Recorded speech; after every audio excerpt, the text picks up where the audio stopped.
इसलिए जो यह बुद्धि कही है, यह सांख्य बुद्धि परब्रह्म विषय बुद्धि कही है। अब तुम कर्मयोग बुद्धि को सुनो, जिस बुद्धि को प्राप्त कर समस्त कर्म बंधनों से छुटकारा पा जाओगे। अनंत है सत्य तक पहुंचने के मार्ग, अनंत है प्रभु के मंदिर के द्वार, होंगे ही अनंत, क्योंकि अनंत तक पहुंचने के लिए अनंत ही मार्ग हो सकते हैं। जो भी एकांत को पकड़ लेते हैं, जो भी सोचते हैं एक ही द्वार है, एक ही मार्ग है,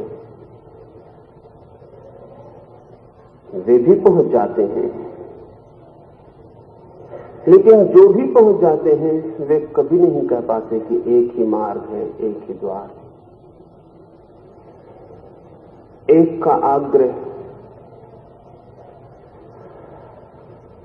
सिर्फ उनका ही है जो नहीं पहुंचे।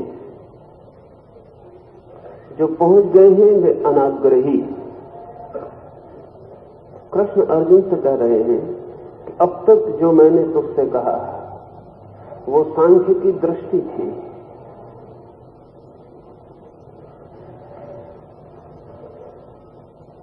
सांख्य की दृष्टि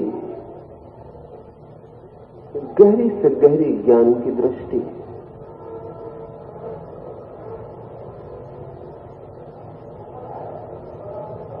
सांख्य का जो मार्ग है वो परम ज्ञान का मार्ग है। इसे थोड़ा समझ लें तो फिर आगे दूसरे मार्ग समझना आसान हो जाए। और कृष्ण ने क्यों सांख्य की ही पहले बात कर ली? सांख्य की इसलिए पहले बात कर ली कि अगर सांख्य काम में आ जाए तो फिर और कोई आवश्यकता नहीं। सांख्य काम में ना आ सके तो ही फिर कोई और आवश्यकता है।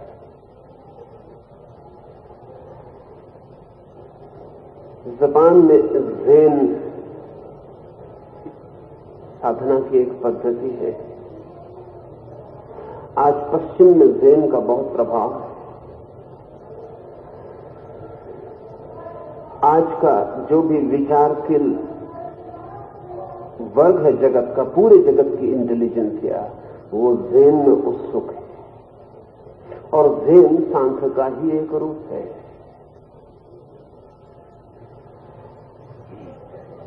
सांख्य का कहना यही है कि जानना ही काफी है, करना कुछ भी नहीं।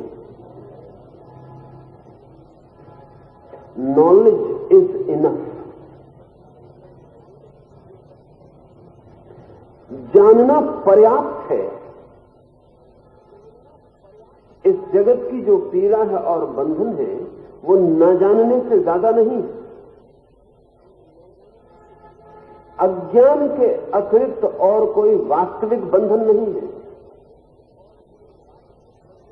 कोई जंजीर नहीं है जिसे तोड़नी, न ही कोई कारागृह है जिसे मिटाना,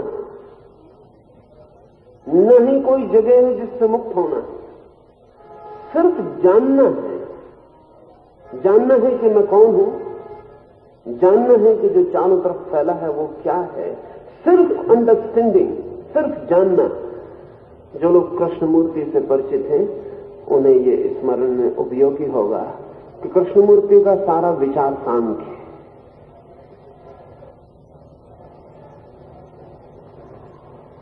लेकिन सांख्य को समझना कठिन है, क्योंकि एक आदमी दुख में पड़ा है। हम उससे कहें कि केवल जान लेना है कि दुख क्या है और तू बाहर हो जाएगा, वो आदमी कहेगा जानता तो मैं भली भांति हूं कि दुख है, जानने से कुछ नहीं होता। मुझे इलाज चाहिए, औषधि चाहिए, कुछ करो कि मेरा दुख चला जाए। एक आदमी जो वस्तुतः चिंतित और परेशान है, विक्षिप्त है, पागल है, उससे हम कहें कि सिर्फ जानना काफी है, तू पागलपन के बाहर आ जाएगा, वो आदमी कहेगा जानता तो मैं काफी हूं, जानने को अब और क्या बचा है। लेकिन जानने से पागलपन नहीं मिटता, कुछ और करो, जानने के अलावा भी कुछ और जरूरी है। कृष्ण ने अर्जुन को सबसे पहले सांख्य की दृष्टि कही, क्योंकि फिर सांख्य काम में आ जाए तो किसी और बात के कहने की कोई जरूरत नहीं, न काम में आए तो फिर किसी और बात के कहने की जरूरत पड़ सकती है। सुकरात का बहुत ही कीमती वचन है जिसमें उसने कहा है, नॉलेज इज वर्च्यू, ज्ञान ही सद्गुण। वो कहता था जान लेना ही ठीक हो जाना है।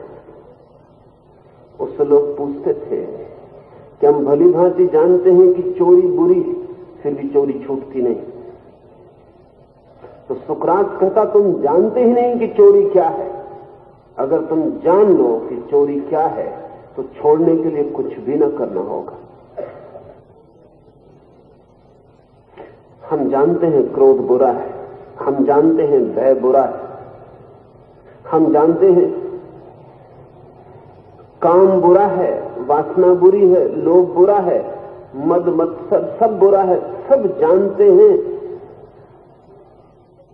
सांख्य या सुकरात या कृष्णमूर्ति वे सब कहेंगे नहीं, जानते नहीं हो। सुना है कि क्रोध बुरा है, जाना नहीं। किसी और ने कहा है कि क्रोध बुरा है, स्वयं जाना नहीं। और जानना कभी भी उधार और बारूद नहीं होता, जानना सदा स्वयं का होता है। फर्क है दोनों बातों में। एक बच्चे ने सुना है कि आग में हाथ डालने से हाथ जल जाता है, और एक बच्चे ने आग में हाथ डाल के देखा है कि हाथ जल जाता है। इन दोनों बातों में जमीन आसमान का फर्क है। दोनों के वाक्य एक से हैं। जिसने सिर्फ सुना है वो भी कहता है मैं जानता हूं कि आग में हाथ डालने से हाथ जल जाता है, और जिसने आग में हाथ डाल के जाना है वो भी कहता है मैं जानता हूं कि आग में हाथ डालने से हाथ जल जाता है। इन दोनों के वचन एक से हैं, लेकिन इन दोनों की मनोस्थिति एक सी नहीं। और जिसने सिर्फ सुना है वो कभी हाथ डाल सकता है, और जिसने जाना है वो कभी हाथ नहीं डाल सकता है।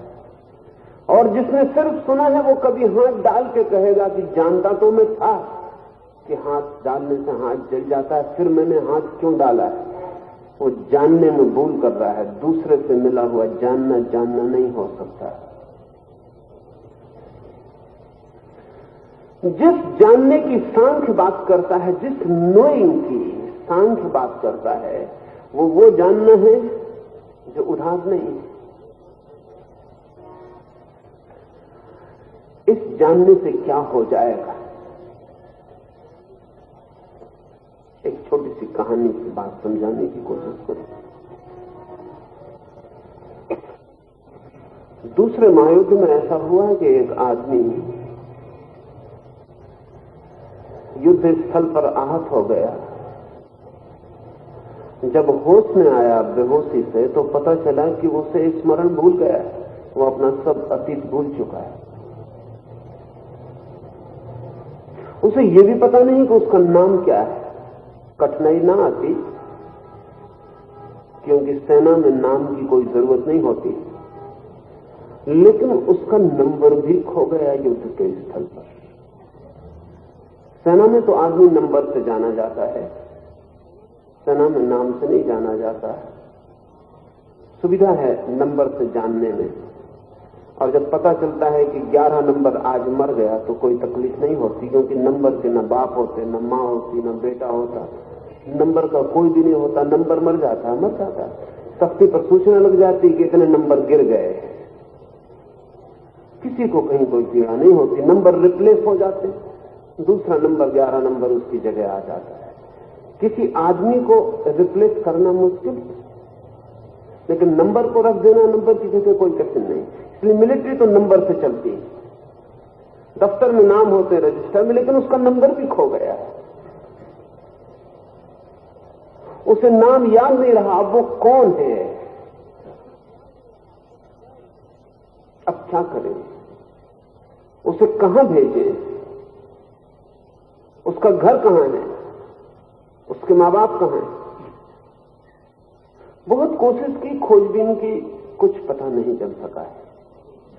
फिर आखिर किसी ने सुझाव दिया कि एक ही रास्ता है कि उसे इंग्लैंड के गांव-गांव में घुमाया जाए, शायद कहीं उसे देख के याद आ जाए कि ये मेरा घर, ये मेरा गांव, शायद वो जान ले। फिर उसे ले गए, स्टेशन पर उसे उतार के खड़ा कर देते, वो देखता रह जाता, तो कुछ याद ना आता। फिर तो जो ले गए थे घुमाने वो भी थक गए। एक छोटी स्टेशन पर जिस पर उतर कर देखने का इरादा भी नहीं है, गाड़ी खड़ी है, चलने को है, उस आदमी ने खिड़की से झांक के देखा और उसने कहा मेरा गांव। उतरा, बताना ही भूल गया कि जो साथ थे उनको बता दूं, भागा, सड़क पर आ गया, चिल्लाया मेरा घर, दौड़ा, गली में पहुंचा, दरवाजे के सामने खड़ा होकर कहा मेरी मां। लौट के पीछे देखा, साथी पीछे भागते आए, उनसे बोला ये रहा मेरा नाम, याद आ गया है। सांख्य कहता है आत्मज्ञान सिर्फ रिमेम्बरेंस, सिर्फ स्मरण, कुछ खोया नहीं, कुछ मिटा नहीं, कुछ गया नहीं, कुछ नया बना नहीं, सिर्फ स्मृति खो गई है।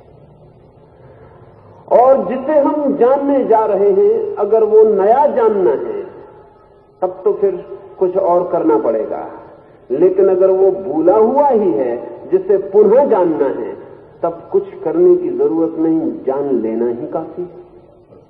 तो कृष्ण ने कहा कि अभी जो मैंने तुझसे कहा अर्जुन, वो सांख्य की दृष्टि थी। इस पूरे वक्त कृष्ण ने सिर्फ स्मरण दिलाने की कोशिश की कि आत्मा अमर है, न उसका जन्म है, न उसकी मृत्यु है। स्मरण दिलाया कि अव्यक्त था, अव्यक्त होगा, बीच में व्यक्त का थोड़ा सा खेल है। स्मरण दिलाया कि जो तुझे दिखाई पड़ते हैं वे पहले भी थे, आगे भी होंगे। स्मरण दिलाया कि जिन्हें तू मारने के भय से भयभीत हो रहा है, उन्हें मारा नहीं जा सकता है। इस पूरे समय कृष्ण क्या कर रहे हैं? कृष्ण अर्जुन को जैसे उस सिपाही को घुमाया जा रहा है इंग्लैंड में, ऐसे उसे किसी विचार के लोक में घुमा रहे हैं कि शायद कोई विचार कर्ण, कोई स्मृति चोट कर जाए और वो कहे कि ठीक यही है, ऐसा ही है। लेकिन ऐसा वो नहीं कह पाता है। वो शिथिलगात अपने गांडीव को रखे, उदास मन वैसा ही हताश विषाद से घिरा बैठा है। वो कृष्ण की बातें सुनता है, वो उसे पूरा इंग्लैंड में घुमा दिए, हर स्टेशन, हर जगह, कहीं भी उसे स्मरण नहीं आता कि वो दौड़ के कहे कि ये रहा मैं, ठीक है बात अब बंद करो, पहचान आ गई, रिकॉग्निशन हुआ, प्रतिभिज्ञा हुई, स्मरण आ गया है। ऐसा वो कहता नहीं, वो बैठा है, वो बैठा, वो रीढ़ भी नहीं उठाता, वो सीधा भी नहीं बैठता, उसे कुछ भी स्मरण नहीं आ रहा है। इसलिए कृष्ण उससे कहते हैं कि अब मैं तुझसे कर्म योग की बात करता हूं। सांख्य योग श्रेष्ठतम योग है। अब मैं तुझसे कर्म योग की बात करता हूं। वे जो जानने से ही नहीं जान सकते, जिन्हें कुछ करना ही पड़ेगा, जो बिना कुछ किए स्मरण ला ही नहीं सकते, अब मैं तुझसे कर्म योग की बात कहता हूं।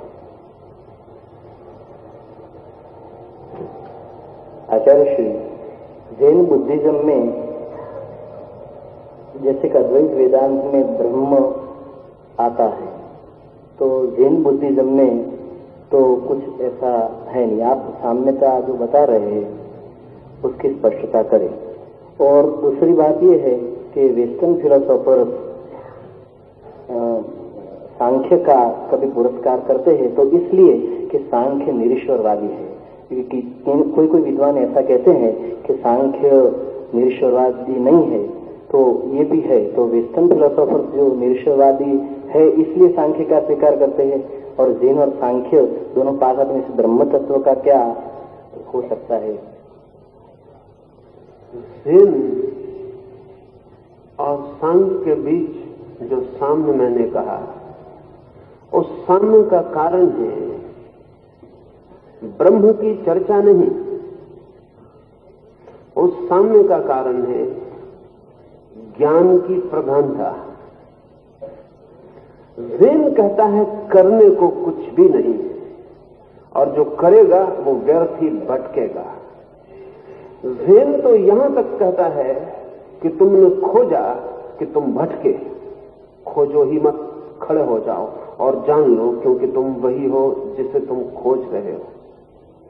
जैन कहता है जिसने प्रयास किया वो मुश्किल में पड़ेगा, क्योंकि जिसे हमें पाना है वो प्रयास से पाने की बात नहीं, केवल अप्रयास में, एफर्टलेसनेस में जानने की बात है। जैन कहता है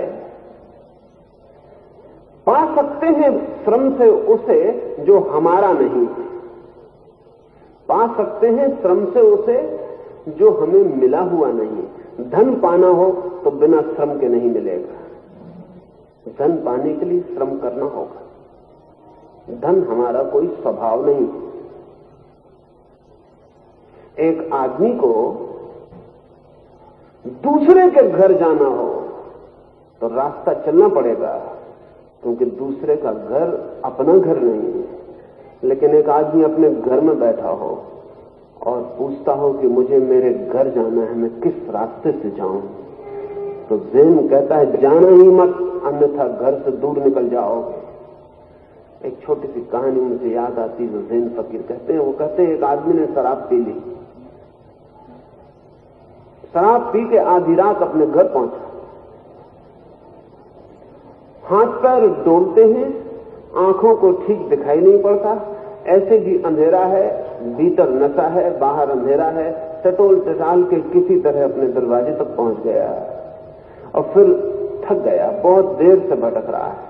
फिर जोर जोर से चिल्लाने लगा कि कोई मुझे मेरे घर पहुंचा दो, मेरी मां राह देखती होगी।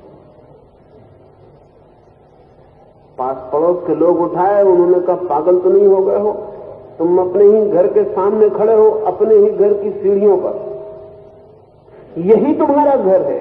लेकिन वो आदमी इतना परेशानी में चिल्ला रहा है कि मुझे मेरे घर पहुंचा दो, मुझे मेरे घर जाना है, मेरी बूढ़ी मां राह देखती होगी, कि सुने कौन?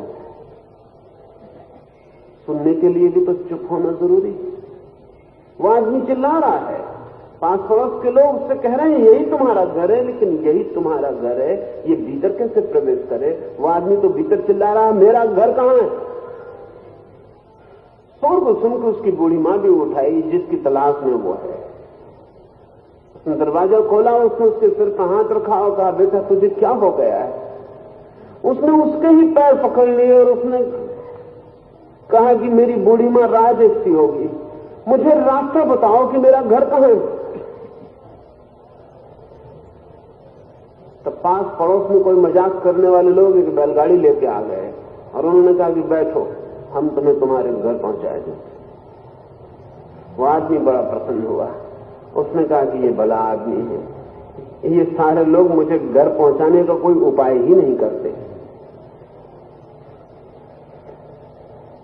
कोई उपाय नहीं करता, न कोई बैलगाड़ी लाता, न कोई घोड़ा लाता, न मेरा कोई हाथ पकड़ता।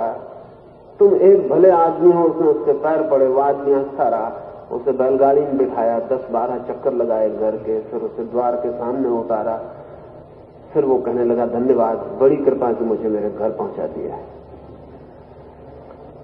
अब कृष्ण अर्जुन से कोशिश कर चुके पहली वाली कि यही तेरा घर है, अब नहीं मानता, बैलगाड़ी जोतते हैं, वो कहते हैं कर्मयोग में चल, अब तू चक्कर लगा, अब तू 10-5 चक्कर लगा ले, फिर ही तुझे ख्याल में आ सकता है कि पहुंचा। बिना चले तू स्वयं तक भी नहीं पहुंच सकता है। ज़ैन कहता है कि जिसे हम खोज रहे हैं वो वही है जहां हमें इंच भर का फासला नहीं है, इसलिए जाओगे कहां, खोजोगे कैसे, श्रम क्या करोगे? असल में श्रम करके हम पराये को पा सकते हैं, स्वयं को नहीं। स्वयं तो सब श्रम के पहले उपलब्ध है। तो ज़ेन और सांख्य का जो साम्य मैंने कहा, वह इसलिए कहा कि सांख्य भी कर्म को व्यर्थ मानता है, कोई अर्थ नहीं कर्म का। ज़ेन भी कर्म को व्यर्थ मानता है, कोई अर्थ नहीं कर्म का। क्योंकि जिसे जानना है वो सब कर्मों के पहले ही मिला हुआ है, ऑलरेडी अचीव्ड। जो अड़चन है, जो कठिनाई है, जो समझ में हमें नहीं आती, वो इस तरह की है कि कोई चीज जो हमें मिली हुई नहीं है उसे पाना है, ये एक बात, और कोई चीज जो हमें मिली ही है उसे सिर्फ जानना है, ये बिल्कुल दूसरी बात। यदि आत्मा भीतर है ही तो कहां खोजना है? और अगर मैं ब्रह्म हूं ही तो क्या करना है? करने से क्या संबंध है? करने से क्या होगा? नहीं, ना करने में उतरना होगा, नॉन एक्शन में उतरना होगा, अकर्म में उतरना होगा, छोड़ देना होगा करना मरना, और थोड़ी देर रुक के उसे देखना होगा जो करने के पीछे खड़ा है, जो सब करने का आधार है फिर भी करने के बाहर। एक और ज़ेन मुझे कहानी याद आती है कि ज़ेन में कोई 500 वर्ष पहले बहुत अद्भुत फकीर हुआ, बांकेई, जापान का सम्राट उसके दर्शन को गया, बड़ी चर्चा सुनी, बड़ी प्रशंसा सुनी, गया, सुना उसने कि दूर दूर पहाड़ पर फैली हुई मोनेस्ट्री है, आश्रम है, कोई 500 भिक्षु वहां साधना में रथ हैं।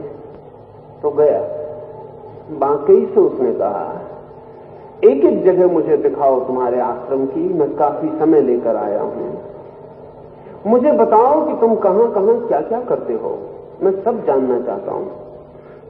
आश्रम के दूर दूर तक फैले हुए मकान हैं, कहीं भिक्षु रहते हैं, कहीं भोजन करते हैं, कहीं सोते हैं, कहीं स्नान करते हैं, कहीं अध्ययन करते हैं, कहीं कुछ कहीं कुछ। बीच में आश्रम के सारे विस्तार के बीच एक बड़ा भवन, स्वर्ण शिखरों से मंडित एक मंदिर। बांकेई ने कहा, भिक्षु जहां जहां जो जो करते हैं वो मैं आपको दिखाता हूं। फिर वो ले चला, सम्राट को ले गया भोजनालय में, कहा यहां भोजन करते हैं, ले गया स्नान गृहों में कि यहां स्नान करते हैं, ले गया जगह जगह। सम्राट थकने लगा, उसने कहा कि छोड़ो भी, ये सब छोटी छोटी जगह तो ठीक है, वो जो बीच में स्वर्ण शिखरों से मंडित मंदिर है वहां क्या करते हैं, वहां ले चलो, मैं वहां देखने को बड़ा आतुर। लेकिन न मालूम क्या हो कि जैसे ही सम्राट उस बीच में उठे शिखर वाले मंदिर की बात करे, बांकेई एकदम बहरा हो जाए, वो सुने ही ना। एक दफे सम्राट ने सोचा कि शायद चूक गया, ख्याल में नहीं आया, फिर दोबारा जोर से कहा कि और सब बातें तो तुम ठीक से सुन लेते हो, ये स्नान गृह देखने में नहीं आया, ये भोजनालय देखने में नहीं आया, उस मंदिर में क्या करते हो? लेकिन बांकेई है कि चुप हो गया, वो सुनता ही नहीं। फिर घुमाने लगा कि यहां ये होता, यहां ये होता।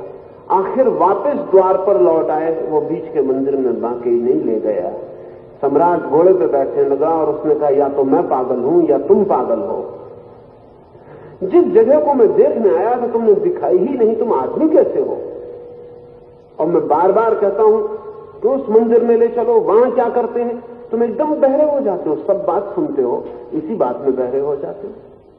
बांकेई ने कहा, नहीं मानते तो मुझे उत्तर देना पड़ेगा। आपने कहा वहां वहां ले चलो जहां जहां भिक्षु कुछ करते हैं, तो मैं वहां वहां ले गया। वो जो बीच में मंदिर है वहां भिक्षु कुछ भी नहीं करते, वहां सिर्फ भिक्षु भिक्षु होते। वो हमारा ध्यान मंदिर है, मेडिटेशन सेंटर है, वहां हम कुछ करते नहीं, सिर्फ होते हैं। वहां डूइंग नहीं है, वहां बीइंग है, वहां करने का मामला नहीं है। वहां जब करने से हम थक जाते हैं और सिर्फ होने का आनंद लेना चाहते हैं तो हम वहां भीतर जाते हैं। अब मेरी मजबूरी थी, आपने कहा था क्या करते हैं, वहां ले चलो। अगर मैं उस भवन में ले जाता, आप पूछते भिक्षु यहां क्या करते हैं, तो मैं क्या कहता, और नहीं करने की बात आप समझ सकते इसकी मुझे आशा नहीं। अगर मैं कहता ध्यान करते हैं तो भी गलती होती, क्योंकि ध्यान कोई करना नहीं है, ध्यान कोई एक्शन नहीं है। अगर मैं कहता प्रार्थना करते हैं तो भी गलती होती, क्योंकि प्रार्थना कभी कोई कर नहीं सकता, वो कोई एक्ट नहीं है, भाव है। तो मैं मुश्किल में पड़ गया, इसलिए मुझे मजबूरी में बहरा हो जाना पड़ा। फिर मैंने सोचा बजाय गलत बोलने के यही उचित है कि आप मुझे पागल या बहरा समझ के चले जाएं। अब ये जो ज़ेन कहता है ध्यान अर्थात ना करना, इस ना करने में ही वो जाना जाता है जो है सांख्य और ज़ेन का इस वजह से सामने है। ज़ेन बात नहीं करता ब्रह्म की, क्योंकि ज़ेन का कहना यह है कि जब तक ध्यान नहीं, जब तक ज्ञान नहीं, तब तक ब्रह्म की बात व्यर्थ है। और जब ज्ञान हुआ, ध्यान हुआ, तब भी ब्रह्म की बात व्यर्थ है, क्योंकि जिसे हमने नहीं जाना उसकी बात क्या करें, और जिसे हमने जान लिया उसकी बात की क्या जरूरत है। इसलिए ज़ेन चुप, वो मौन है, वो ब्रह्म की बात नहीं करता। लेकिन इसका यह मतलब नहीं है कि ब्रह्म नहीं जानता। ये तो निर्भर करेगा व्यक्तियों पर। सांख्य बात करता है इसी आशा में कि शायद उसकी चर्चा से उसे जाना नहीं जा सकता, लेकिन उसकी चर्चा शायद किसी के मन में छिपी हुई प्यास को चोट बन जाए, शायद उसकी चर्चा किसी के मन में चल रही आकांक्षा को मार्ग दे दे, शायद उसकी चर्चा ऊंट के लिए आखिरी तिनका सिद्ध हो जाए। कोई बिल्कुल बैठने को ही था ऊंट, एक तिनका और एक तिनके से कहीं ऊंट बैठा है, लेकिन शायद किसी बैठते ऊंट को तिनका सिद्ध हो जाए, वो बैठ जाए। इसलिए सांख्य बात करता है, लेकिन कैसे मिलेगा वो? कुछ करने से नहीं, जानने से। जानना और करना, डूइंग और नोइंग का जो फर्क है, उस मामले में ज़ेन और सांख्य बिल्कुल समान है। और जगत में जितने भी परम ज्ञानी हुए हैं, उन सब परम ज्ञानियों की बातों में सांख्य तो होगा ही, सांख्य से बचा नहीं जा सकता। सांख्य तो होगा ही। ये हो सकता है कि किसी की चर्चा में शुद्ध सांख्य हो, तब ऐसा आदमी बहुत कम लोगों के काम का रह जाएगा। जैसे बुद्ध की चर्चा शुद्ध सांख्य है, इसलिए हिंदुस्तान से बुद्ध के पैर उखड़ गए, क्योंकि सिर्फ जानना करना कुछ भी नहीं। वो जो इतना बड़ा जगत है जहां सब करने वाले इकट्ठे हैं, वो कहते हैं कि कुछ तो करने को बताओ, कुछ पाने को बताओ। बुद्ध कहते हैं न कुछ पाने को, न कुछ करने को। ज़ेन जो है वो बुद्धिज्म की शाखा है, वो शुद्धतम बुद्ध का विचार है। लेकिन हिंदुस्तान के बाहर बुद्ध के पैर जम गए, चीन में, बर्मा में, थाईलैंड में, तिब्बत में, क्योंकि जो अशुद्धि करने के लिए बुद्ध का विचार हिंदुस्तान में राजी नहीं हुआ, जब यहां उसके पैर उखड़ गए तो वही समझौता उसे करना पड़ा जो यहां करने को राजी नहीं हुआ। तिब्बत में वो करना बन गया, रिचुअल बन गया। चीन में जाकर उसने करने के लिए स्वीकृति दे दी कि ऐसा ऐसा करो। थाईलैंड में वो करना बन गया, लंका में करना बन गया, वो कर्म योग बना। जब तक वो सांख्य रहा शुद्ध, तब तक उसकी जड़ें फैलनी मुश्किल हो गई। थोड़े से लोगों की पकड़ में आ सकती है शुद्ध सांख्य की बात, इसलिए श्रेष्ठतम विचार सांख्य ने दिया, लेकिन सांख्य को मानने वाला आदमी हिंदुस्तान में खोजे से नहीं मिलेगा। सब तरह के, हजार तरह के मानने वाले आदमी मिल जाएंगे, सांख्य को मानने वाला आदमी नहीं मिलेगा। सांख्य के लिए समर्पित एक मंदिर नहीं, सांख्य के जन्मदाता के लिए समर्पित एक मूर्ति नहीं। असल में जो एब्सोल्यूट ट्रस्ट की बात करेंगे उनको राजी होना चाहिए कि आम जनता तक उनकी खबर मुश्किल से पहुंचेगी। जो पूर्ण सत्य की बात करेंगे उनको राजी रहना चाहिए कि उनकी बात बहुत आकाश में गूंजती रहेगी, जमीन तक उतारना बहुत मुश्किल है, क्योंकि यहां जमीन पर सिर्फ अशुद्ध सत्य उतरते हैं। यहां जमीन पर जिस सत्य को भी पैर जमाने हो उसे जमीन के साथ समझौता करना पड़ता है। कृष्ण ने पहले नॉन कंप्रोमाइजिंग सांख्य की बात की, कहा कि मैं तुझे सांख्य की बुद्धि बताता हूं, लेकिन देखा कि अर्जुन के भीतर उसकी जड़ें नहीं पहुंच सकती, इसलिए दूसरे सेकंड ही वो कहते हैं अब मैं तुझसे कर्मयोग की बात करता हूं। और एक बात और पूछी कि पश्चिम में क्या सांख्य की चर्चा जिन दार्शनिकों ने की है उनका कारण यही तो नहीं है कि सांख्य निरीश्वरवादी? असल में जो भी ब्रह्मवादी है वो ईश्वरवादी हो नहीं सकता। जो भी ब्रह्मवादी है वो ईश्वरवादी हो नहीं सकता। अगर वो ईश्वर को जगह भी देगा तो वो माया के भीतर ही होगी, जगह बाहर नहीं हो सकती, वो इल्यूजन के भीतर ही हो। या तो वो कह देगा कोई ईश्वर नहीं, ब्रह्म पर्याप्त है, अव्यक्त पर्याप्त है, या अगर समझौता किया उसने आपसे तो वो कहेगा ईश्वर है, वो भी अव्यक्त का एक रूप है, लेकिन माया के घेरे के भीतर ही। वो सिर्फ आपसे समझौता कर रहा है। सांख्य के जो मौलिक सूत्र हैं वो शुद्धतम है, उसमें ईश्वर की कोई जगह नहीं। ईश्वर का मतलब समझ लेना, आप ब्रह्म का फर्क समझ लेना। ईश्वर का मतलब है द क्रिएटर, सृजन करने वाला।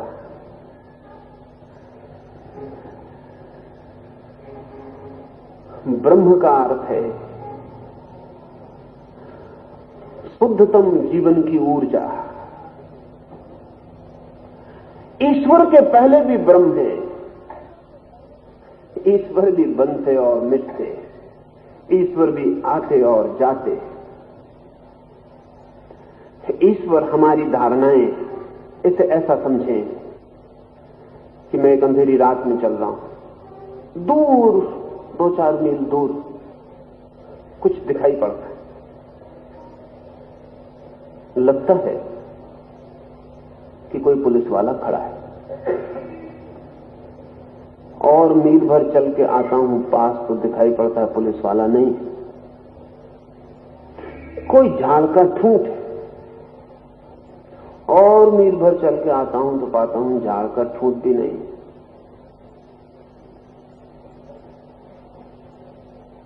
स्वतंत्रता का स्मारक है, जो है वो वही है, और पता नहीं मील भर पास चल के पता क्या चले, जो है वो तो वही है, मैं आगे आता जा रहा हूं। जो लोग ब्रह्म की यात्रा पर निकलते हैं, यात्रा के अंत पर जिसे पाते हैं वो ब्रह्म है, और यात्रा पास आती जाती, पास आती जाती, उस पास आते जाते में जिसे पाते हैं वो ईश्वर है।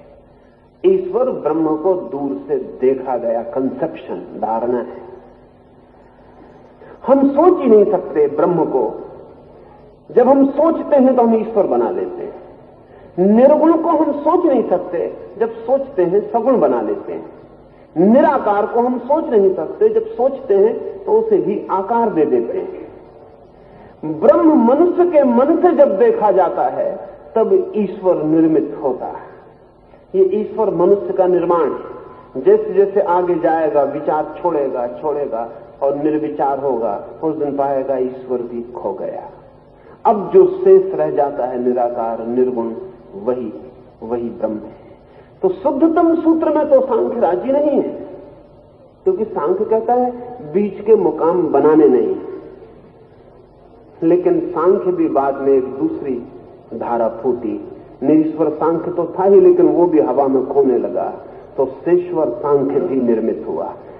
कुछ लोगों ने समझौते किए और सांख्य में भी ईश्वर को जोड़ा और कहा कि काम नहीं चलेगा क्योंकि आदमी ब्रह्म को पकड़ नहीं पाता, उसके लिए बीच की मंजिलें बनानी पड़ेंगी। और ना ही पकड़ पाए, इससे तो अच्छा है कि 4 कदम चले और ईश्वर को पकड़े, फिर ईश्वर को छुड़ा लेंगे।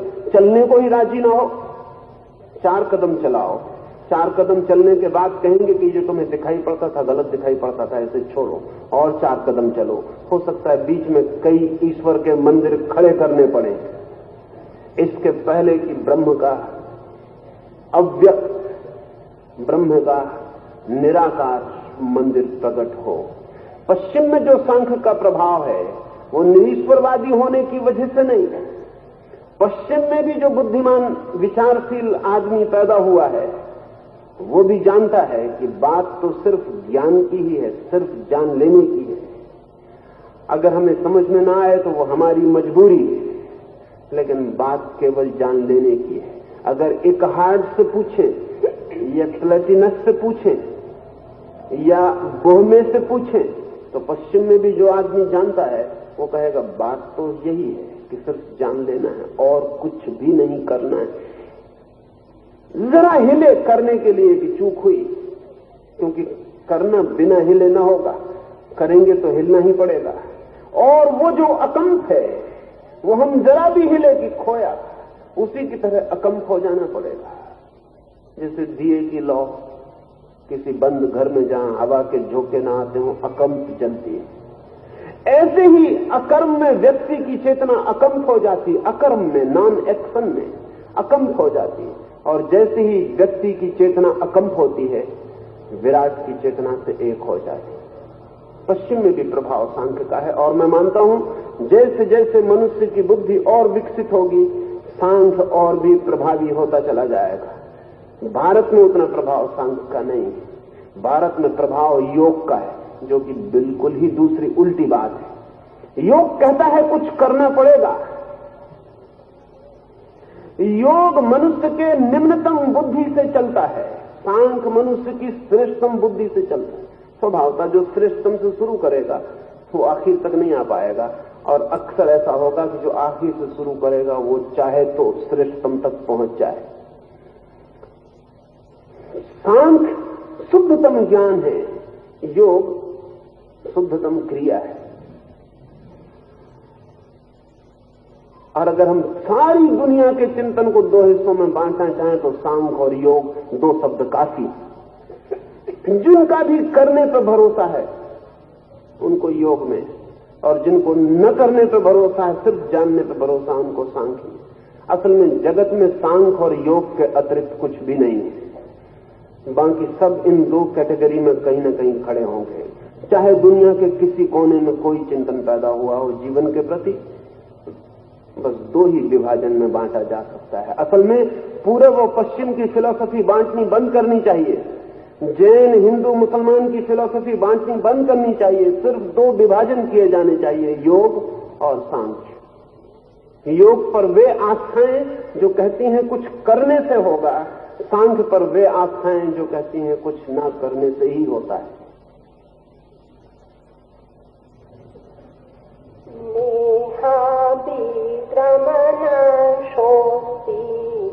प्रत्यवायो न विद्यते स्वल्पमाप्यास्य धर्मस्य त्रायते महतो भयात्। निष्काम कर्मयोग में कर्म का आरंभ निष्फल नहीं होता एवं प्रत्यवाय भी नहीं होता है, किंतु इस धर्म का स्वल्प भी अंश बड़े भारी भय से रक्षा करता है।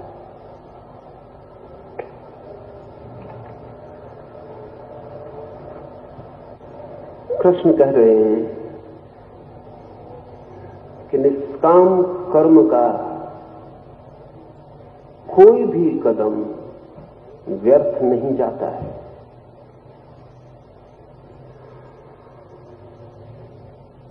इसे समझना जरूरी है। निष्काम कर्म का छोटा सा प्रयास भी व्यर्थ नहीं जाता है,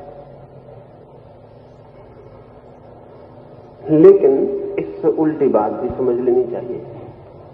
सकाम कर्म का बड़े से बड़ा प्रयास भी व्यर्थ ही जाता है। एक घर में मैं भी ठहरा था, चिंतित थे, जिनके घर रुका था। रात नींद नहीं आती थी, तो मैंने पूछा बात क्या है। उन्होंने कहा क्या बताएं, बड़ी मुसीबत टूट पड़ी है, 5 लाख का नुकसान लग गया है। स्वभाव था 5 लाख का नुकसान लगा हो तो बड़ी मुसीबत टूट गई है। मैंने उनकी पत्नी को पूछा कि क्या हो गया, कैसे नुकसान लग गया 5 लाख। उसकी पत्नी ने कहा आप उनकी बातों में मत पड़ जाना, 5 लाख का नुकसान नहीं लगा, 5 लाख का लाभ हुआ है। मैं तो बहुत ही मुश्किल हो गया। मैंने कहा कि क्या करती हो? उनका बिल्कुल ठीक कहती हूं, उनको 10 लाख के लाभ की आशा थी, 5 लाख का लाभ हुआ है, इसलिए उनको 5 लाख का नुकसान हो गया। नींद हराम, दवाएं चल रही, ब्लड प्रेशर बढ़ा हुआ है, कोई उपाय नहीं उनको समझाने का कि 5 लाख का लाभ हुआ है। मैंने उनसे पूछा भी, उन्होंने कहा कि वो 5 लाख क्या 10 लाख ही होने ही वाले थे, 15 भी हो सकते थे, 5 का कोई सवाल ही नहीं, 5 का तो सुनिश्चित नुकसान हुआ है। अब ये सकाम बुद्धि है, ये सदा असफल होती है, सदा असफल होती है। लाभ हो तो भी हानि होती है सकाम बुद्धि में, क्योंकि अपेक्षा का कोई अंत नहीं है। जो भी मिलता है सदा छोटा पड़ता है, जो भी सफलता मिलती है वो भी किसी बड़ी असफलता के सामने फीकी लगती है। कुछ भी मिल जाए तो भी तृप्ति नहीं है, कुछ भी मिल जाए तो भी संतोष की कहीं कोई झलक नहीं आती है। सकाम फल, सकाम कर्म असफल होने को बाध्य है। असफलता में नहीं है उसका राज सकाम होने में। अब कृष्ण कहते हैं निष्काम कर्म का छोटा सा भी कृत्य सफल ही होता है, होगा ही, क्योंकि असफलता का कोई उपाय नहीं। जब निष्काम है तो अपेक्षा रहित है, इसलिए जो भी मिल जाए वो भी बहुत है, क्योंकि कोई अपेक्षा नहीं थी जिससे उसे छोटा बताया जा सके। कहानी सुनी है हम सब ने कि अकबर ने एक लकीर खींचती थी दरबार में अपने, और कहा था अपने दरबारियों को कि बिना छोटा किए, इसे बिना छुए छोटा कर दो। वो सब हार गए थे, और फिर बीरबल ने एक बड़ी लकीर उसके पास खींच दी, उसे छुआ नहीं, काटा नहीं, पहुंचा नहीं, सिर्फ एक बड़ी लकीर पास खींच दी, और वो लकीर एकदम छोटी हो गई। अपेक्षा की बड़ी लकीर जिनके मन में खींची है, सफलता की सभी लकीरें छोटी पड़ती हैं। अपेक्षा एंडलेस, वो जितनी बड़ी खींची थी बीरबल में कुछ बड़ी नहीं थी। अपेक्षा की जो लकीर है उसका कोई अंत ही नहीं, वो दोनों छोरों पर अनंत। जो लोग ब्रह्म को जानते हैं वो ब्रह्म को अनंत कहते हैं, लेकिन जिन्होंने ब्रह्म को नहीं जाना वे भी एक अनंत चीज को जानते हैं, वो अपेक्षा है, एक्सपेक्टेशन है। उस अनंत अपेक्षा के पास खींची गई कोई भी सफलता सदा छोटी पड़ती है। लेकिन कृष्ण कह रहे हैं कि अपेक्षा की लकीर मिटा दो। निष्काम कर्म का अर्थ ही है अपेक्षा रहित, फल की आकांक्षा रहित, कामना रहित स्वभावता। बड़ी होशियारी की बात उन्होंने कही है। वो कह रहे हैं कि अगर अपेक्षा की लकीर मिटा दो तो फिर छोटा सा भी कर्म तृप्ति ही लाता है, क्योंकि कितना ही छोटा हो तो भी बड़ा ही होता है, क्योंकि तौलने के लिए कोई नीचे लकीर नहीं होती।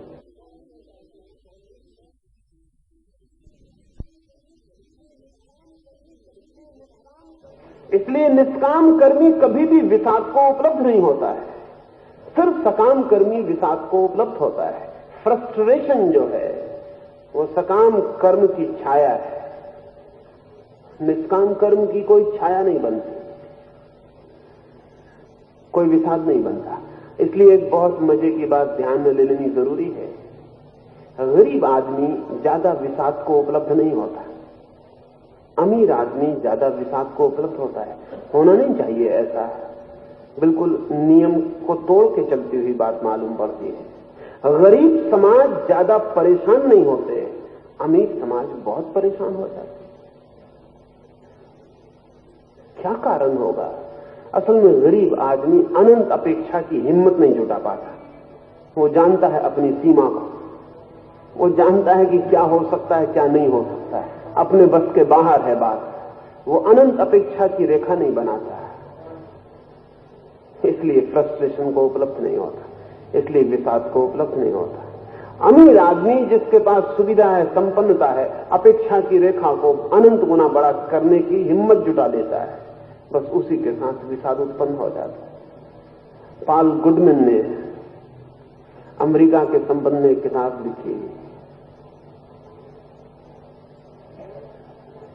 Growing up absurd. उसने बहुत मजे की बात कही है। उसने कहा है कि मनुष्य जाति ने जिन जिन सुविधाओं की आकांक्षा की थी वे सब पूरी हो गई अमेरिका में। मनुष्य जाति ने जो जो सपने देखे थे उनसे भी आगे अमेरिका में सफलता मिल गई। लेकिन अमेरिका में जो आदमी है आज, उससे दुखी आदमी बस्तर के जंगल में भी नहीं। क्या हो क्या गया? ये एब्सर्डिटी कहां से आई? ये अजीब बात है कि जो जो आदमी करोड़ों साल से अपेक्षा कर रहा था वो सब फलित हो गई, सब सपने पूरे हो गए। ये क्या हो गया? लेकिन हुआ क्या? हुआ ये कि सब शक्ति हाथ में होने पर अपेक्षाएं एकदम अनंत हो गई, इसलिए जो भी पास में एकदम छोटा पड़ गया। बस्तर के आदिवासी की बहुत बड़ी अपेक्षा की सामर्थ्य नहीं, जो भी हाथ में है काफी बड़ा है। इसलिए दुनिया में गरीब आदमी कभी बगावत नहीं करते। गरीब आदमी अपेक्षा नहीं करते कि बगावत कर सके। दुनिया में बगावत शुरू होती है जब गरीब आदमी के पास अपेक्षाएं दिखाई पड़ने लगती, निकट, तब उपद्रव शुरू होता है। दुनिया में अशिक्षित आदमी बगावत नहीं करते क्योंकि अपेक्षा बांध नहीं पाते। शिक्षित आदमी उपद्रव शुरू करते हैं क्योंकि जैसी शिक्षा हुई अपेक्षाएं एकदम विस्तार लेने लगती हैं। शिक्षित आदमी को शांत करना मुश्किल है। मैं नहीं कहता कि शिक्षित नहीं करना चाहिए, ये मैं नहीं कह रहा हूं। शिक्षित आदमी को शांत करना मुश्किल है। अभी तक तो कोई उपाय नहीं खोजा जा सका।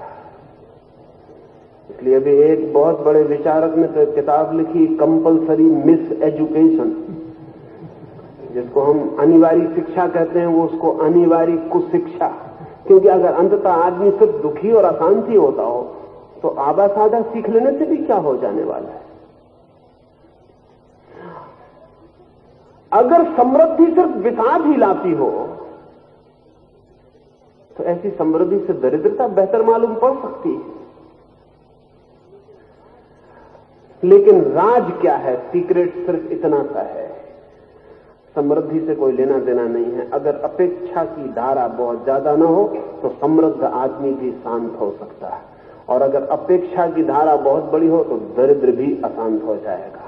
अगर अपेक्षा शून्य हो तो शिक्षित भी शांत हो सकता है, अगर अपेक्षा विराट हो तो अशिक्षित भी अशांत हो जाता है। प्रश्न शिक्षित अशिक्षित, धन और दरिद्रता का नहीं है। प्रश्न सदा ही गहरे में अपेक्षा का है, एक्सपेक्टेशन का है।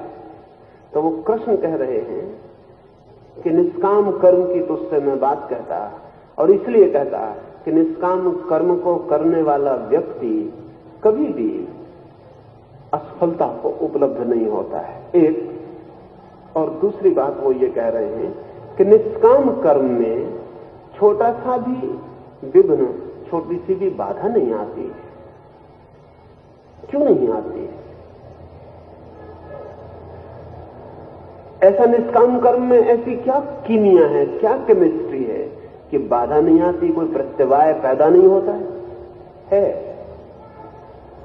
बाधा भी तो अपेक्षा के कारण ही दिखाई पड़ती है।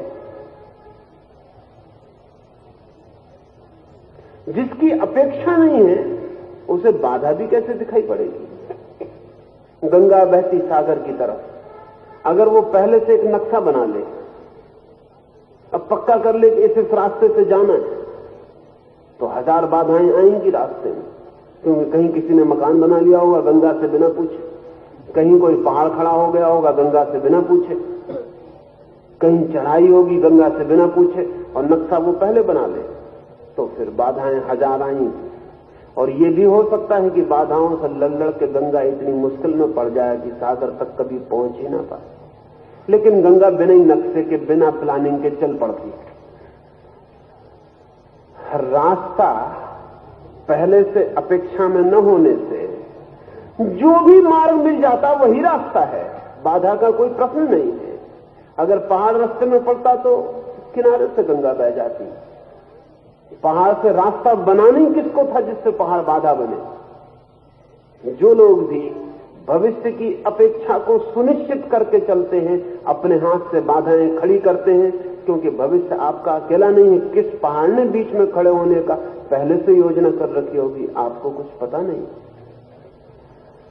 जो भविष्य को निश्चित करके नहीं चलता, जो अभी कर्म करता है और कल कर्म का क्या फल होगा, इसका कोई फिक्स्ड, इसका कोई सुनिश्चित धारणा नहीं बनाता, उसके मार्ग में बाधा आएगी कैसे?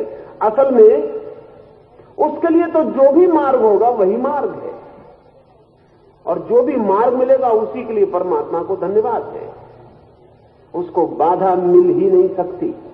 इसलिए कृष्ण कहते हैं, अर्जुन, निष्काम कर्म की यात्रा पर जरा सा भी प्रत्यवाय नहीं है, जरा सी भी बाधा नहीं है, जरा सा भी हिंड्रेंस है ही नहीं।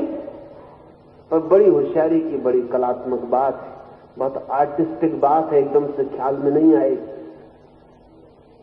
एकदम से ख्याल में नहीं आएगी कि बाधा क्यों नहीं है। क्या निष्काम कर्म करने वाले आदमी को बाधा नहीं बची?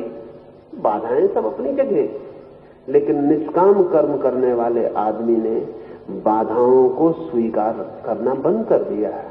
स्वीकृति होती थी अपेक्षाओं से, उनके प्रतिकूल होने से, अब कुछ भी प्रतिकूल नहीं है। निष्काम कर्म की धारणा में बहने वाले आदमी को सभी कुछ अनुकूल है।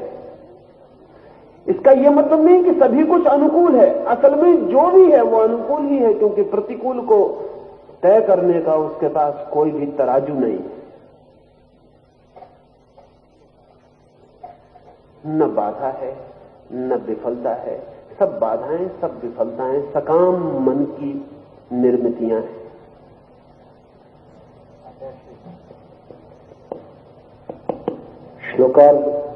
श्लोक के उत्तर भाग में स्वल्पमप्यस्य धर्मस्य त्रायते महतो भयात्, इस धर्म का अति अल्प आचरण भी बड़े भय से बचाता है, उस पर कमेंट। निष्काम कर्म का अल्प आचरण भी बड़े बड़े भयों से बचाता है। बड़े बड़े भय क्या हैं?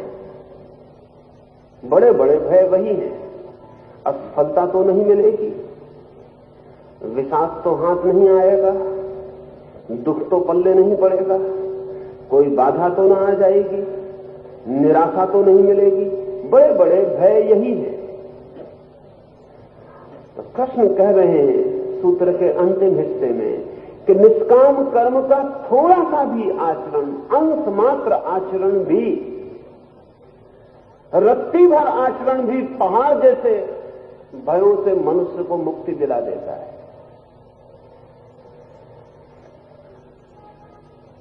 असल में जब तक विपरीत दशा को न समझ लें, ख्याल में नहीं आएगा। जरा सी अपेक्षा पहाड़ों जैसे भय को निर्मित कर देती है, जरा सी कामना पहाड़ों जैसे दुखों का निर्माण कर देती है। जरा सी इच्छा पर जोर, जरा सा आग्रह कि ऐसा ही हो, सारे जीवन को अस्त व्यस्त कर जाता है। जिसने भी कहा ऐसा ही हो, वो दुख पाएगा ही, ऐसा होता ही नहीं। जिसने भी कहा ऐसा ही होगा तो ही मैं सुखी हो सकता हूं, उसने अपने नरक का इंतजाम स्वयं ही कर लिया। वो आर्किटेक्ट है अपने नरक का खुद ही, उसने सब व्यवस्था अपने लिए कर दी। हम जितने दुख झेल रहे हैं, कभी आपने सोचा कि कितनी छोटी अपेक्षाओं पर खड़े हैं? कितनी छोटी अपेक्षाओं पर नहीं देखा कभी। हम जो दुख झेल रहे हैं, कितनी छोटी अपेक्षाओं पर खड़े। एक आदमी रास्ते से निकल रहा है, आपने सदा उसको नमस्कार किया था, आज आप नमस्कार नहीं करते। ये 2 हाथ ऊपर नहीं उठे आज, उसकी नींद हराम, वो परेशान, उसे बुखार चढ़ाया और सोचने लगा कि क्या हो गया, कोई बदनामी हो गई, इज्जत हाथ से चली गई, प्रतिष्ठा धक्के को लग गई। जिस आदमी ने सदा नमस्कार की उसने नमस्कार नहीं की, अब क्या होगा क्या नहीं होगा, अब इसको कैसे बदला चुकाना और क्या नहीं करना, वह हजार चक्रों में पड़ गया। इस आदमी के ये 2 हाथों का न उठना, हो सकता है उसकी जिंदगी के सारे भवन को उदासी से भर जाए। पति घर आया है और उसने कहा पानी लाओ, और पत्नी नहीं लाई 2 क्षण, सब दुख हो गया। पति घर के बाहर निकला है, राह चलती किसी स्त्री को उसने आंख उठा कर देख लिया, पत्नी के प्राणांत हो गए। पत्नी मरने जैसी हालत में हो गई, जीने का कोई अर्थ नहीं रहा, जीना बिल्कुल बेकार। हम अगर अपने दुखों के पहाड़ को देखें तो बड़ी क्षुद्र अपेक्षाएं उनके पीछे खड़ी मिलती हैं। यहीं से समझना उचित होगा, क्योंकि निष्काम कर्म का तो अंश भी हमें पता नहीं, लेकिन सकाम कर्म के काफी अंश हमें पता है। वहीं से समझना उचित होगा। उससे विपरीत निष्काम कर्म की स्थिति है। कितनी क्षुद्र अपेक्षाएं कितने विराट दुख को पैदा करती चली जाती। ये जो इतना बड़ा महाभारत हुआ, ये जानते हैं कितनी क्षुद्र सी घटना से शुरू हुआ? इतना बड़ा जो युद्ध, ये कितनी सी क्षुद्र घटना से शुरू हुआ? बहुत ही क्षुद्र घटना से, मजाक से, एक जोक से। दुनिया के सभी युद्ध मजाक से शुरू होते। दुर्योधन आया है और पांडवों ने एक मकान बनाया है और अंधे के बेटे की वो मजाक कर रहे हैं, जिसमें उन्होंने आईने लगाए हुए और इस तरह से लगाए हुए हैं कि दुर्योधन को जहां दरवाजा नहीं है वहां दरवाजा दिखाई पड़ जाता है, जहां पानी है वहां पानी दिखाई नहीं पड़ता है, वो दीवार से सिर टकरा जाता है, पानी में गिर पड़ता है। द्रौपदी हंसती है, वो हंसी सारे महाभारत के युद्ध का मूल। उस हंसी का बदला फिर द्रौपदी को नंगा करके चुकाया जाता है, फिर ये बदला चलता है। बड़ी ही क्षुद्र सी घटना, जस्ट जो एक मजाक, लेकिन बहुत महंगा पड़ा है। मजाक बढ़ता ही चला गया, फिर उसके कोई आर पार न रहे और उसने इस पूरे मुल्क को मथ डाला। एक स्त्री का हंसना, एक घर में चचेरे भाइयों की आपसी मजाक, कभी सोचा भी न होगा कि हंसी इतनी महंगी पड़ सकती है। लेकिन उन्हें पता नहीं कि दुर्योधन की भी अपेक्षाएं, चोट अपेक्षाओं को लग गई, चोट अपेक्षाओं को लग गई। दुर्योधन ने सोचा भी नहीं था कि उसमें हंसा जाएगा निमंत्रण देकर। उसने सोचा भी नहीं था कि उसका इस तरह मखौल और मजाक उड़ाया जाएगा। वो आया होगा सम्मान लेने, मिला मजाक, उपद्रव शुरू हो गए। फिर उस उपद्रव के भयंकर परिणाम हुए, जिन परिणामों से मैं नहीं सोचता हूं कि आज तक भी भारत पूरी तरह मुक्त हो पाया है। वो महाभारत में जो घटित हुआ था, हम सब कुछ करते हैं। सकाम का हमें पता है, निष्काम का हमें कुछ पता नहीं। निष्काम कृत्य को भी ठीक ऐसे ही समझे, इससे उल्टी दिशा में जरा सा निष्काम भाव और बड़े बड़े भय जीवन के दूर हो जाते।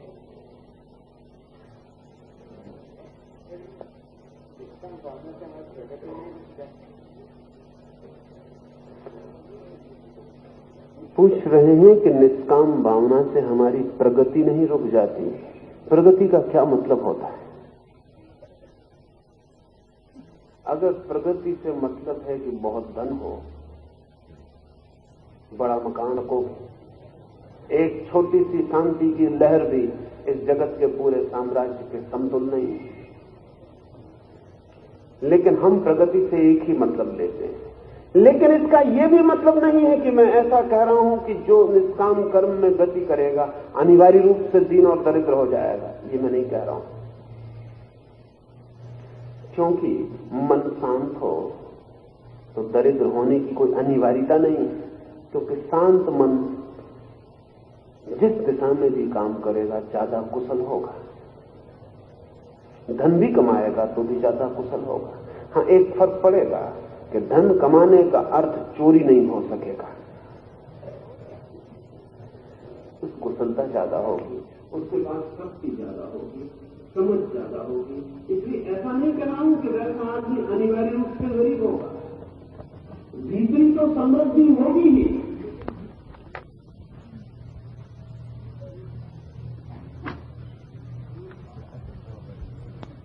ये बाहरी समृद्धि को लाने का भी आधार बनती, लेकिन कौन होगी? भीतरी समृद्धि के बच के, भीतरी समृद्धि के रहते हुए मिलती होगी, नॉट एट द कॉस्ट, कीमत में चुकानी पड़ती होगी भीतरी समृद्धि की, तो बाहरी समृद्धि भी आएगी। हाँ, सिर्फ उसी जगह बाधा पड़ेगी जहां बाहरी समृद्धि कहेगी कि भीतरी शांति और आनंद खो तो मैं मिल सकते हैं, तो वैसा निष्काम करने कहेगा कि मत मिलो, यही तुम्हारी कृपा है, जाओ। प्रगति का क्या अर्थ है, इस पर सब निर्भर करता है। अगर सिर्फ दौड़ना ही प्रगति है, कहीं भी दौड़ना बिना कहीं पहुंचे, तब बात अलग है। लेकिन कहीं अगर पहुंचना प्रगति है तो फिर बात बिल्कुल अलग होगी। अगर आप ये कहते हो एक आदमी पागल है और हम उससे कहें कि तुम्हारे दिमाग का इलाज किए देते हैं, वो कहे कि दिमाग का इलाज तो आप कर देंगे, लेकिन इससे मेरी प्रगति में बाधा तो नहीं पड़ेगी, क्योंकि अभी मैं जितनी तेजी से दौड़ता हूं कोई दूसरा नहीं दौड़ पाता। हम कहेंगे बाधा पड़ेगी, अभी तुम्हारे कोई भी नहीं दौड़ पाता, लेकिन तुम इतनी तेजी से दौड़ के भी कहीं नहीं पहुंचते और धीमे चलने वाले लोग भी पहुंच जाते। बस इतना ही ख्याल हो तो बात समझ में आ सकती है। व्यवसायात्मिका बुद्धिः एकेहा कुरुनन्दन बहुशाखाह्यनन्ताश्च बुद्धयो व्यवसायिनम्। हे कुरुनंदन, इस योग में प्रवृत्त मुमुक्षु की ईश्वर ही मेरी परम गति है। इस प्रकार की निश्चयात्मक बुद्धि बाहर और भीतर एक ही रहती है और विषयी पुरुषों की बुद्धियां अनेक शाखाओं वाली होने के कारण अनेक प्रकार की होती है।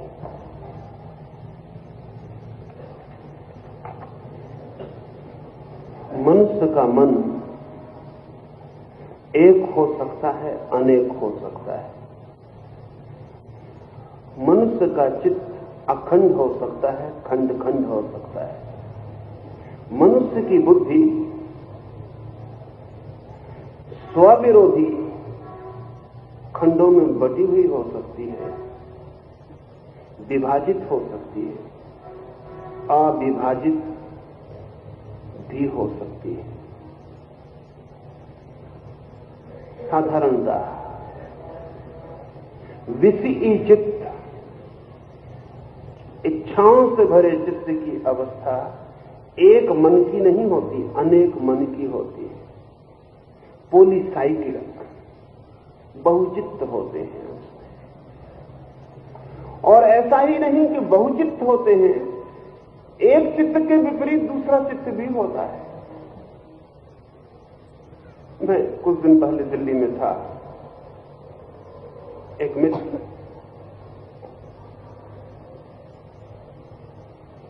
बड़े शिक्षा शास्त्री हैं,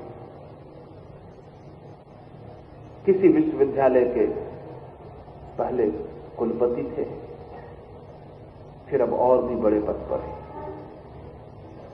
वो मुझसे पूछने आए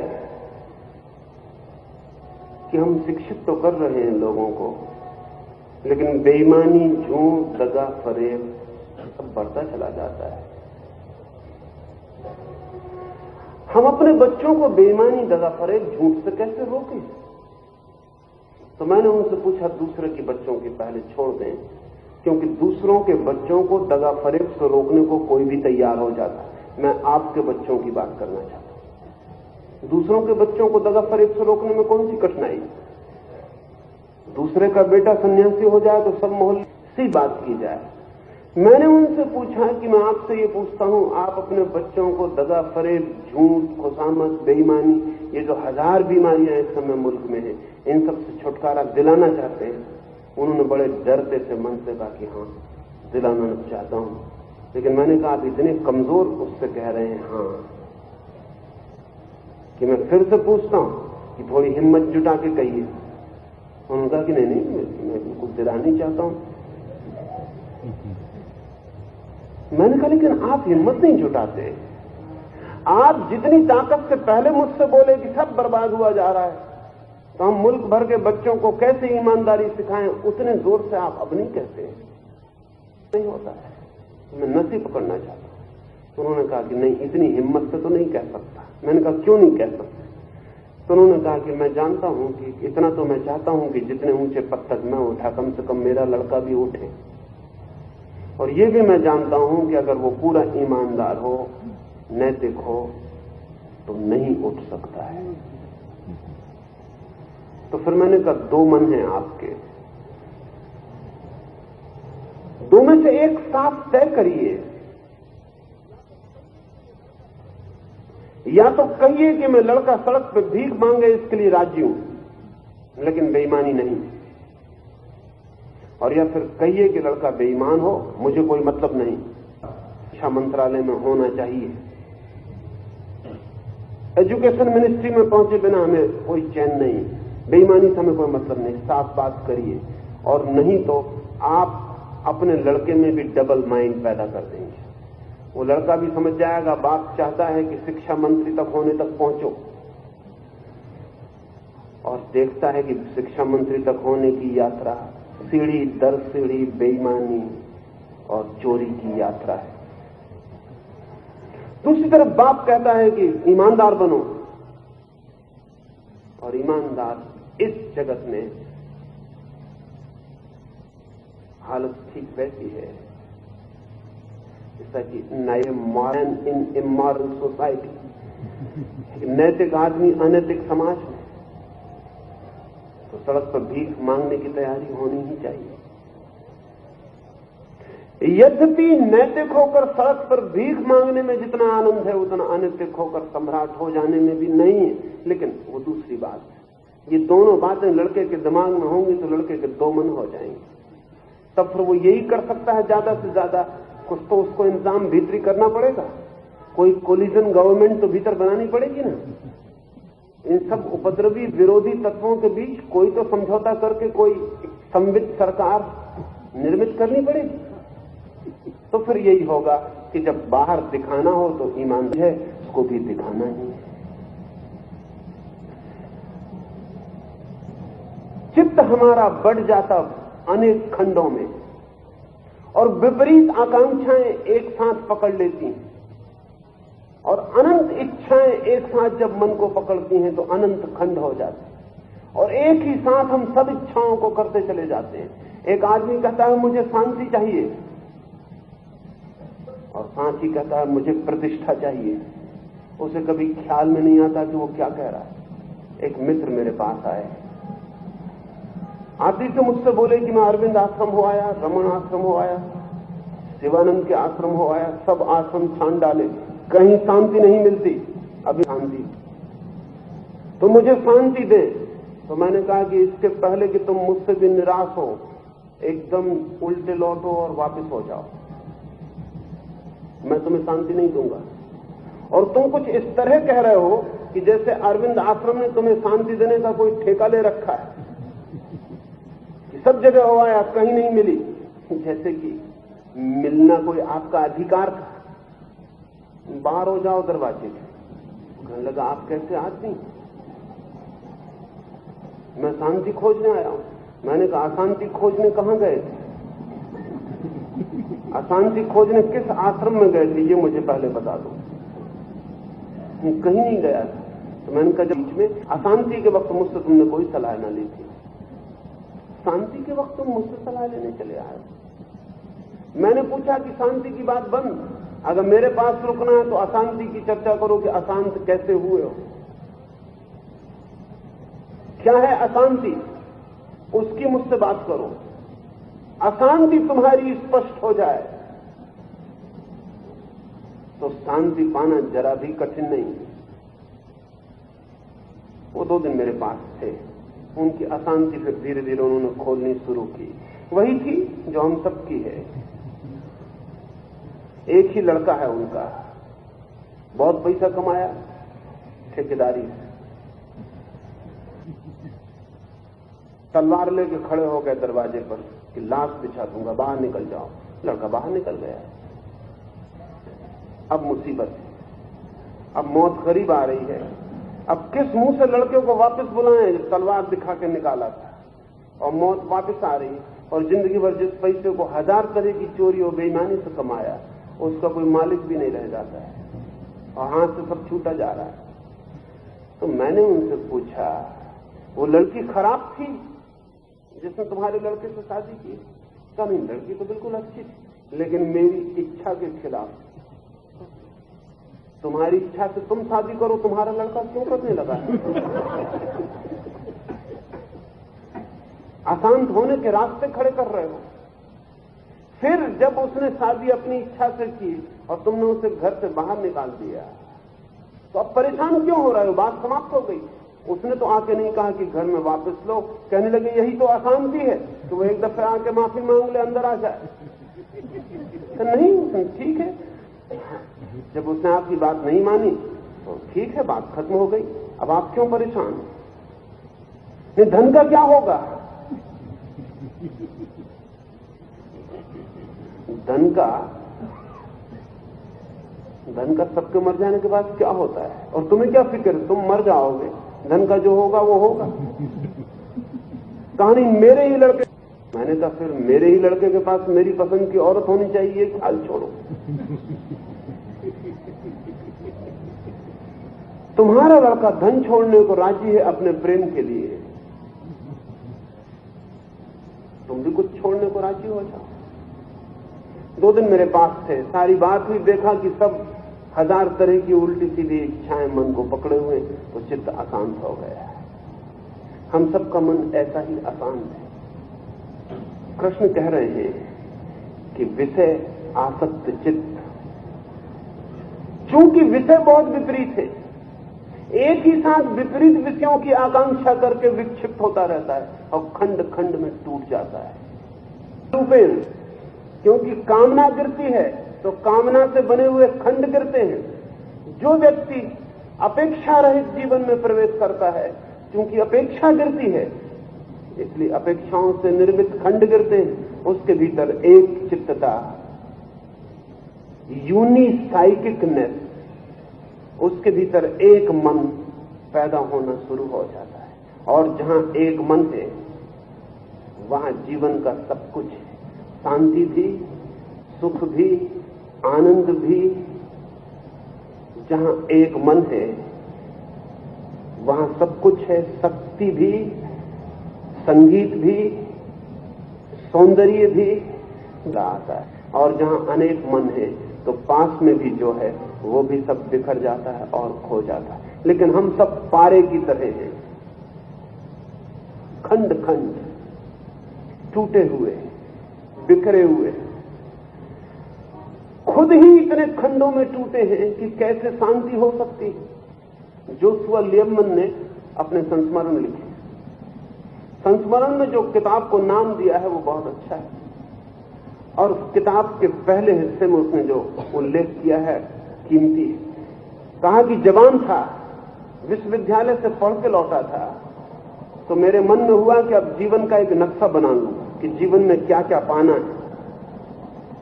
स्वभाव। उसने एक फेरिस्त बनाई, जिस फेरिस्त में लिखा कि धन चाहिए, सुंदर पत्नी चाहिए, यश चाहिए, सम्मान चाहिए, सदाचार चाहिए, सब कोई 20-22 फेरिस्त तैयार की। उसमें सब आ गया जो आदमी चाह सकता है, जो भी चाह सकती है वो सब आ गया, जो भी विषय की मांग हो सकती है वो सब आ गया, जो भी कामना निर्मित कर सकती है वे सब सपने आ गए। पर न मालूम पूरी फेरिस्त को बार बार पढ़ता है कि इसमें और तो कुछ नहीं जोड़े जाना है, क्योंकि वो जीवन भर का नक्शा बनाना है उसे। सब खोज लेता है, कुछ जोड़ने को बचता नहीं, सब आ गया, फिर भी कुछ ऐसा लगता है कि कोई कड़ी खो रही। क्यों लगता है ऐसा? क्योंकि रात सोते वक्त उसने सोचा कि मैं देखूं कि सब मुझे समझ लो कि मिल गया, जो जो मैंने फेरिस्त पर लिखा है सब मिल गया, तो हो जाएगा सब ठीक। तो मन खाली खाली लगता है, मन में ऐसा उत्तर नहीं आता आश्वासन से भरा, निश्चय से भरा कि हाँ ये सब मिल जाए जो फेरिस्त पे लिखा है तो बस सब मिल जाएगा। नहीं, ऐसा निश्चय नहीं आता, ऐसी निश्चयात्मक लहर नहीं आती भीतर से। तो गांव में एक बूढ़े फकीर के पास वो गया। उसने कहा कि इस गांव में सबसे ज्यादा बूढ़े तुम हो, सबसे ज्यादा जिंदगी तुमने देखी, और तुमने जिंदगी गृहस्थ की ही नहीं देखी। वो हंसा और उसने कलम उठा के वो पूरी फेरिस्त काट दी, और पूरी फेरिस्त के ऊपर बड़े बड़े अक्षरों में 3 शब्द लिख दिए, पीस ऑफ माइंड, मन की शांति। बाकी ये सब तुम फिक्र छोड़ो, तुम ये एक चीज पालो तो ये बाकी सब मिल सकता है, और ये तुमने सब बाकी भी पा लिया तो ये जो 3 शब्द मैंने लिखे तुम्हें कभी मिलने वाले नहीं। और आखिर में निर्णय यही होगा कि ये पीस ऑफ माइंड, ये मन की शांति मिली या नहीं। तो लियमन ने अपनी आत्मकथा लिखी, उसको नाम दिया पीस ऑफ माइंड। उस किताब को नाम दिया है मन की शांति। और लिखा कि उस दिन तो मुझे लगा कि बूढ़े ने सब फेरिस्त खराब कर, कितनी मेहनत से बना के लाया हूं, और इस आदमी ने सब फेरिस्त काटी थी तो ठीक ही किया था। उसने फाड़ के क्यों न फेंक दी, बेकार थी। आज जीवन के अंत में वे ही 3 शब्द पास घूम रहे हैं। काश उस दिन में समझ जाता कि मन की शांति ही सब कुछ, तो शायद आज तक पाया भी जा सकता था। लेकिन जिंदगी उसी फेरिस्त को पूरे करने में बीत जाती सबकी।